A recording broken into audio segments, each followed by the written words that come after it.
Chapter 25. Luke lay awake the rest of the night. At first, he got up and quietly scrubbed away the mud that Jen had tracked in and up the stairs. Trust her not to think about mud. He fervently hoped that she had thought of all the details about the rally. Luke was just finishing the last of the kitchen floor when he heard the toilet flushing upstairs. He hid the muddy rags in the trash and scrambled back to his place on the stairs just in time to meet Mother coming down the steps. "Morning, early bird," she yawned. "Were you up during the night? I thought I heard something." "I had trouble sleeping," Luke said truthfully. Mother yawned again. "And you're up early, feeling okay?" "Just hungry," Luke said. But he picked at his food. Everything he ate stuck in his throat. After the rest of his family left, he risked sneaking over and turning on the radio on low. There were weather reports and commercials for soybean seeds and lots of music. Come on," he muttered, keeping one eye on the side window, watching for Dad.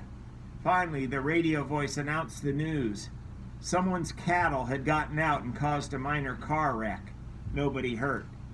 A government spokesman predicted a poor planting season because of all the rain. Nothing about the rally. Dad came back toward the house, and Luke snapped off the radio and bolted for the stairs. At lunch, Dad forgot to turn the radio on, and Luke had to remind him. The announcer promised a big story after the commercials. His sandwich gone, Dad reached over to turn the radio off. No, wait," Luke said. "This might be interesting." Dad humphed, but waited anyway. The announcer came back, and he cleared his throat and declared that the new government statistic proved that last year's alfalfa harvest had set a record for the decade.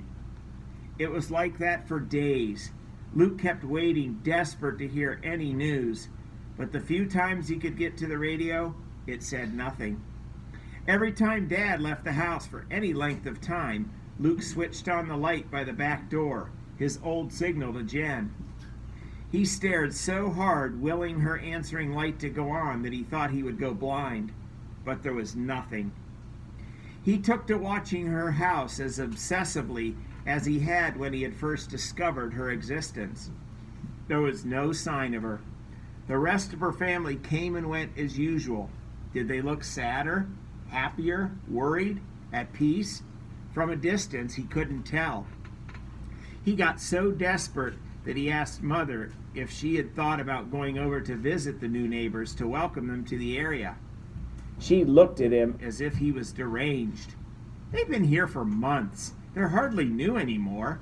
And they're barrens," she said. She laughed in a way that didn't hide her bitterness. "Believe me, they don't want us visiting." And what was she supposed to do or say? "Nice to meet you. Now tell me everything about the child you never talk about?" After a week, Luke did feel deranged. Every time anyone spoke to him, he jumped. Mother asked him, "Are you all right?" So many times he took to avoiding her. But he couldn't just sit in the attic waiting. He paced. He fidgeted. He chewed his fingernails. And he came up with a plan. Chapter 26. Finally, a week and a half after the rally, a day dawned that was so clear and dry that Luke knew Dad would be in the fields all day. Without hope, Luke turned on the light by the back door. After 5 minutes without a response, he turned it off and quietly slipped out of the door. The cool air was a jolt, and for the briefest time he paused. This was more dangerous than ever. "But I have to know," he muttered fiercely, and crept alongside the barn before making his dash for Jen's house. He had to rip the screen and break the pane of one of the Talbots' windows, which he felt bad about. But it didn't matter. If Jen was there, she would think of an excuse, and if she wasn't there, he'd never be back to the Talbots' house ever again. Once inside, he knew he had to do something about the alarm quickly. Jen had explained to him once. told him the exact sequence of buttons to hit to disable it. He ran to the hall closet, yanked open the door, and punched the buttons quickly, afraid he'd forget the sequence if he hesitated even 1 second. Green, blue, yellow, green, blue, orange, red. The lights blinked out before he hit the last button, and that spooked him. Was that how it had worked before? Hurry, hurry, he urged himself. The words kept replaying in his brain. Jen! He called. Jen! He went up and down the stairs, looking in every room. Jen, you don't have to hide. It's me, Luke. The house was enormous, 3 floors and a basement. He couldn't search everywhere, but if Jen was there, why would she hide? Against reason, he kept hoping she was hiding. Jen, come on, this isn't funny. He found the bedrooms, huge, elegant rooms with beautifully carved beds and long, mirrored closets. He couldn't even tell which one was Jen's. Finally, he admitted defeat and rushed down to the computer room. He hurried over to the keyboard and typed in the same sequence of letters he had watched Jen type so many times. His fingers were clumsy and he kept messing up. Finally, he got to the chat room password. F-E-R-E. No, erase. F-E-E-R. No. At last, he spelled it right. Free. F-R-E-E. The screen went blank, with none of the friendly banter that had magically appeared every time he had watched Jen. Had he done something wrong? Frantically, he exited and entered the chat room again, his hand shaking. Still nothing. Timidly, using only his right index finger, he typed, "Where's Jen?" He had to hold one hand with the other just to steady his finger enough to hit the enter button. Almost instantaneously, his words vanished and reappeared at the top of the screen. He waited. Nothing. The screen stayed blank below his question. Because nothing was worse than doing nothing, he typed again. Hello? Is anyone there? Still nothing. He slammed his fist down on the computer desk so hard that it hurt. I have to know, he shouted. Tell me, I can't go home until I know. He heard the door too late to react, and suddenly a voice behind him boomed. Turn around slowly. I have a gun. Who are you, and why are you here?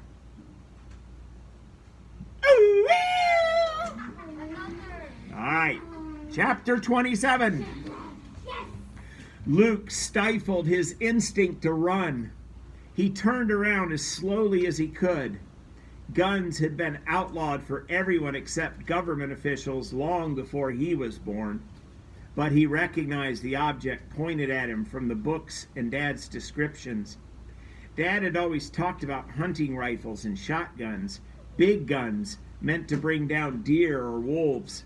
This gun was smaller, meant to kill humans. All that flashed through Luke's mind before he looked beyond the gun to the man holding it. He was tall and fleshy, his expensive clothes only partially hiding his bulk. Luke had seen him only from a distance before. You're Jen's dad, he said. I didn't ask who I was, the man snapped. Who are you? Luke exhaled slowly. A friend of Jen's, he said cautiously. Only because he was watching very, very closely did Luke notice the man lower the gun by a fraction of an inch. Please, Luke said, I just want to know where she is. This time the man clearly relaxed his gun hand. He circled around behind Luke and snapped off the computer. Jen says you have to park the hard drive before you do that, Luke said. How do you know about Jen? The man asked. He narrowed his eyes. Luke blinked. The man was bargaining, he realized, offering to negotiate. He wanted something from Luke before he would tell Luke anything about Jen. But what? I'm a third child too, Luke said finally. The man's expression didn't change. but Luke thought he saw a flicker of interest in his eyes. I'm a neighbor. I found out about her and I started coming over when I could. How did you know she was here? The man said. I saw. Luke didn't want to get her in trouble. I saw the lights when I knew everyone was gone. I guessed. I really wanted there to be another third child for me to meet. So, Jen was careless, the man said, with an edge to his voice that Luke didn't understand. No, Luke said uncertainly. I was observant. The man nodded, only to accept Luke's answer. Then he sat down in the chair by the computer desk and rested the gun on his leg. Luke took that as a sign that the conversation might last long enough for him to find out something.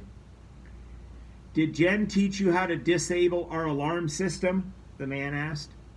Luke saw no point in lying. Yes, but I must have screwed up since you came. No, the man said, if you'd screwed up, the security guards would have come. But I have to set it so I have it set automatically, so I'm notified if the system's shut down while I'm away. Given the circumstances, I decided to investigate myself.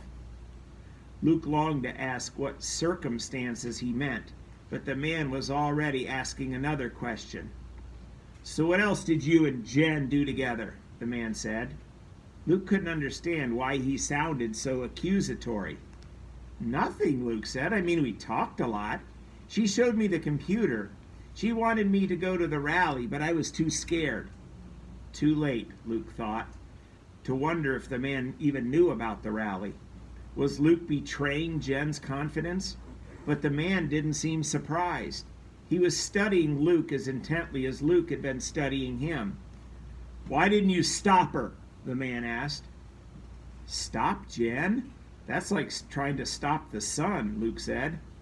The man gave Luke the faintest of smiles, one that contained no happiness. Just remember that, he said. So where is she? Luke asked. The man looked away. Jen's... His voice broke. Jen's no longer with us. She's dead, the man said harshly. Somehow Luke had known without wanting to know. He still stumbled backwards in shock. He bumped into the couch and sagged into it. No, he said, not Jen, no, you're lying. His ears roared. He thought crazy things. This is a dream, a nightmare. I'll make myself wake up. He remembered Jen talking a mile a minute, gesturing wildly. How could she be dead? He tried to picture her lying still and not moving, dead. It was impossible. The man was shaking his head helplessly. I'd give anything to have her back, he whispered. But it's true. I saw. They gave us her body. Special privilege for a government official. His voice was so bitter Luke could barely listen.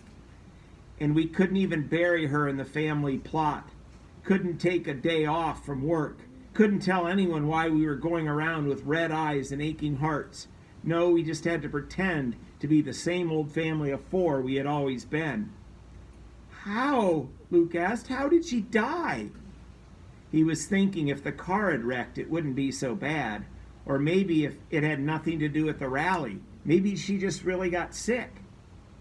They shot her, Jen's father said. They shot all of them. All 40 kids at the rally, gunned down right in front of the president's house. The blood flowed into the rose bushes. But they had the sidewalk scrubbed and cleaned before the tourists even came. Nobody would even know. Luke started shaking his head no, and he couldn't stop. But Jen said there'd be too many people to shoot. She said there'd be over 1,000, Luke protested, as if Jen's word could change what he was hearing. Our Jen had too much faith in the bravery of her fellow hidden children, Jen's father said. Luke flinched. I told her I couldn't go, he said. I told her. It's not my fault. No, Jen's father said quietly, and you couldn't have stopped her. It's not your fault. There are plenty of other people who deserve blame. They probably would have shot 1,000 kids, or even 50,000. They don't care. His face twisted. Luke thought he had never seen such pain, not even the time Matthew dropped a sledgehammer on his foot. Tears began to spill down Jen's father's face. What I don't understand is, why did she do this children's crusade? She wasn't stupid. We had been warning her about the population police all of her life. Did she really think the rally would work? He said. Yes, Luke reassured him. Then, unbidden, the last words she had spoken to him came back to him. We can hope. After she had told him that hope was worthless. Maybe she knew the rally would fail. Maybe she knew she would probably die. He remembered the first day he had met her, when she had cut her hand to cover the drops of his blood on the carpet.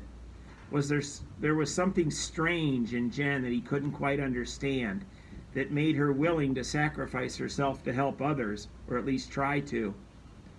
I think at first she thought the rally would work, Luke told Jen's dad, and then, even when she wasn't sure, she still had to go. She wouldn't call it off.